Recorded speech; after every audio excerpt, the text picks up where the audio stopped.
বিশ্বনবী নিজের মাকে বেশি দিন পাননি। বিশ্বনবীর বয়স যখন 6 তখন ওনার আম্মাজান পৃথিবী থেকে ইন্তেকাল করেন। মায়ের কবরের সামনে দাঁড়িয়ে বিশ্বনবী শেষ বয়সে অনেক কেঁদেছেন। বিশ্বনবী একবার জিআররানা নামক জায়গায় কুরবানির গোশত বিতরণ করছিলেন, লম্বা লাইন। হঠাৎ তিনি লাইন থেকে একজন বয়োবৃদ্ধা মহিলাকে আলাদা করলেন, আলাদা করে বড় একটা গোশতের প্যাকেট দিলেন। নিজের গায়ের চাদরটা খুলে মহিলাটাকে বসতে দিলেন। মহিলাও বিশ্বনবীর মাথায় হাত বুলিয়ে দিল। সাহাবারা তো অবাক, কে এই মহিলা যে বিশ্বনবীর চাদরের উপরে বসে, বিশ্বনবীর মাথায় হাত বুলিয়ে দেয়, বিশ্বনবী যাকে এত শ্রদ্ধা করে।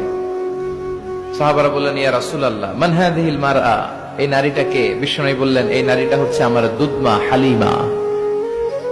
মায়ের আদর আমি পাই নাই, এই হালিমা তো সাদিয়ার কাছে আমি লালিত পালিত হয়েছে, তার দুধ খেয়ে আজকের আমি তরতাজা।